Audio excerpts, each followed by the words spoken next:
Good morning student. आज हम सब पढ़ेंगे संधि। संधि किसे कहते हैं?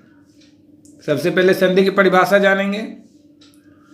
तो दो या दो से अधिक वर्णों के अत्यंत समीप होने पर उनके मेल से जो परिवर्तन होता है उसे संधि कहते हैं।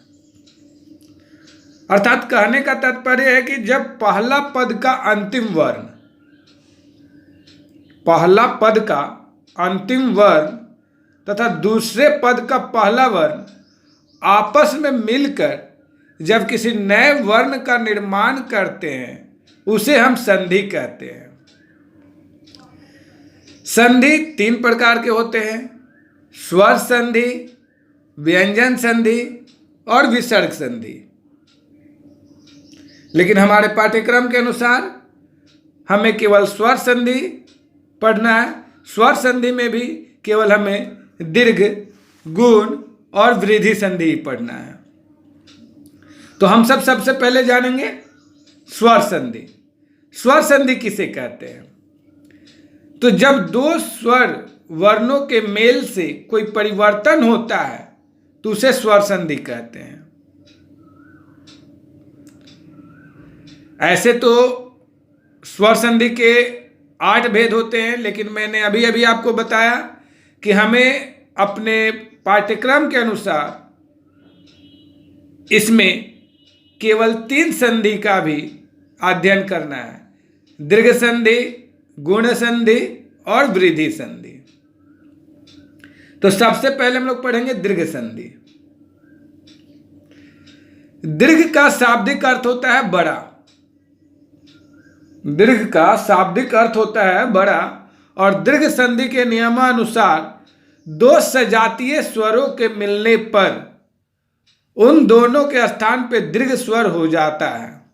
अर्थात ह्रस्व या दीर्घ स्वर के बाद यदि क्रमशः ह्रस्व या दीर्घ स्वर आए तो दोनों मिलकर दीर्घ स्वर हो जाते हैं। या हम ऐसा भी कह सकते हैं कि जब पहला पद का अंतिम वर्ण कोई ह्रस्व स्वर या दीर्घ स्वर हो और दूसरे पद का पहला वर्ण सजातीय ह्रस्व स्वर या दीर्घ स्वर हो तो वहां दीर्घ संधि होता है। दीर्घ संधि का नियम हम देखेंगे। जैसे अ जोड़ अ जोड़ आ, यानी पहला पद का अंतिम वर्ण अ होना चाहिए और दूसरे पद का पहला वर्ण भी अ होना चाहिए। तो अ और अ मिलकर आ बनेगा। जैसे सूर्य जोड़ अस्तः तो बनेगा सूर्यास्तः। आपने यहां देखा कि सूर्य में अ है और अस्त में अ है, तो अ और अ मिलकर आ बना। उसी प्रकार अगला नियम होगा आ प्लस आ इक्वल आ, यानी पहला पद का अंतिम वर्ण आ और दूसरे पद का पहला वर्ण भी आ। तो महाजोर आशय महाशय। अगला है अ प्लस आ हिम जोर आलय हिमालय। अगला आ प्लस अ इक्वल आ। जैसे कदा जोर अपि कदापि। तो आपने देखा कि पहला पद का अंतिम वर्ण और दूसरे पद का पहला वर्ण ये आपस में मिलकर संधि कर रहे हैं। तो इसी प्रकार बाकी नियमों को हम लोग देखेंगे। जैसे हर्षई प्लस हर्षई इक्वल दीर्घई, दीर्घई प्लस दीर्घई इक्वल दीर्घई, हर्षई प्लस दीर्घई इक्वल दीर्घई, दीर्घई प्लस हर्षई इक्वल दीर्घई। उदाहरण होंगे हरि जोर इच्छा हरिच्छा, रजनी जोर ईश रजनीश, मुनि जोर ईश मुनीश, शचि जोर इंद्र सचिंद्र। हर्षौ प्लस हर्षौ इक्वल दीर्घौ, दीर्घौ प्लस हर्षौ इक्वल दीर्घौ, हर्षौ प्लस दीर्घौ इक्वल दीर्घौ, दीर्घौ प्लस हर्षौ इक्वल दीर्घौ। उदाहरण है भानु जोर उदय भानुदय, भू जोर उद्धर्वम भूद्धर्वम, लघु जोर उर्मी लघुर्मी, बधु जोर उक्ति बधुक्ति। इसके बाद है री जोर री, छोटी री प्लस बड़ी री इक्वल बड़ी री। जैसे पितृजोरीनम पितृनम। अब है आपका गुण संधि। गुण संधि में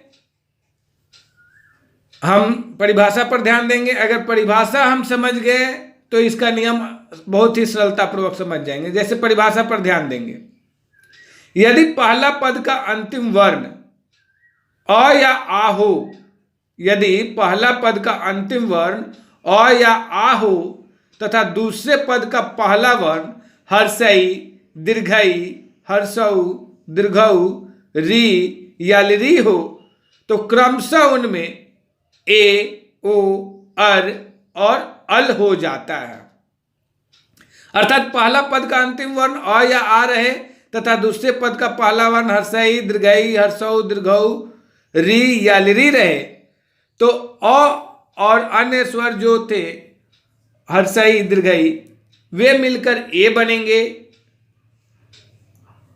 अ मिलकर हर्षऊ, दीर्घऊ के साथ ओ बनेंगे।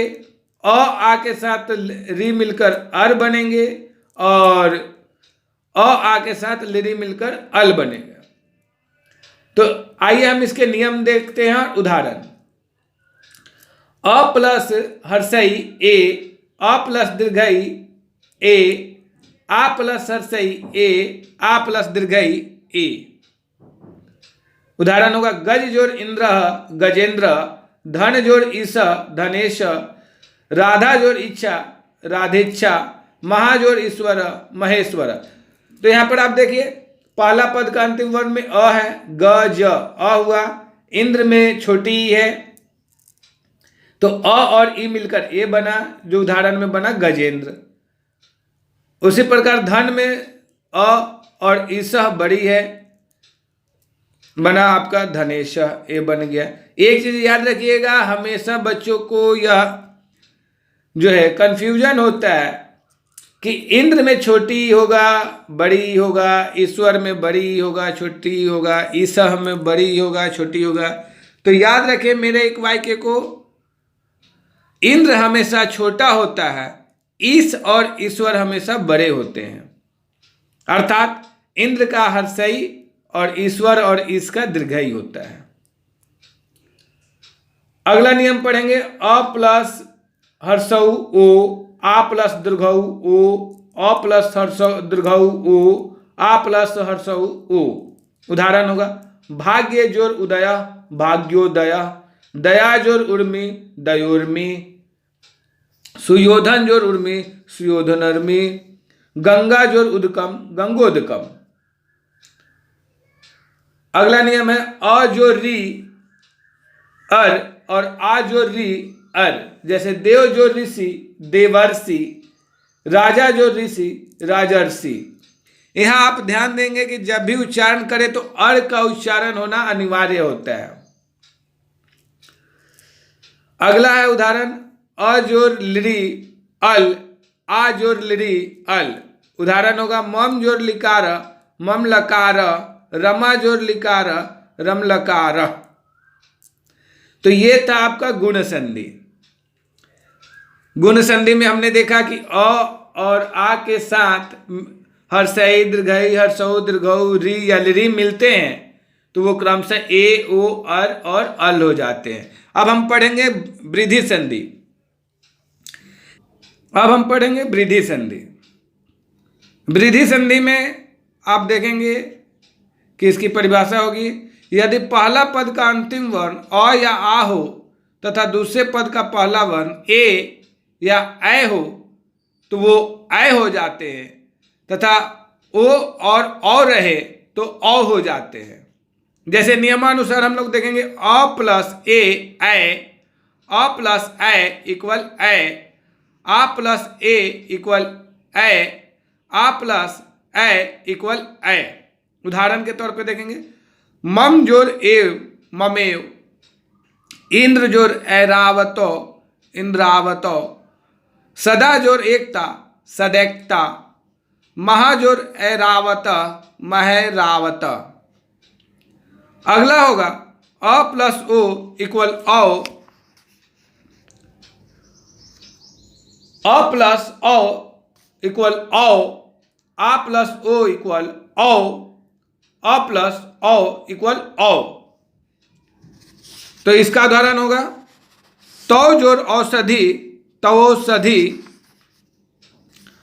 अ प्लस औ जोड़ औ का उदाहरण होगा मम प्लस औषधि, ममौषधि, महाजोर औषधि, महोषधि, विद्याजोर औत्सुक्यम, विद्योत्सुक्यम। तो ये था आपका वृद्धि संधि, जिसमें हमने देखा कि अ के साथ ए या ऐ मिलते हैं तो ऐ बनते हैं, और ओ या औ मिलते हैं तो औ बनते हैं। तो ये था आपका आज का अभ्यास में हम लोग पढ़े थे संधि। आप सभी इसके नियमों को स्मरण करेंगे और अपने अपने उत्तर पुस्तिका में अंकित करेंगे। धन्यवाद।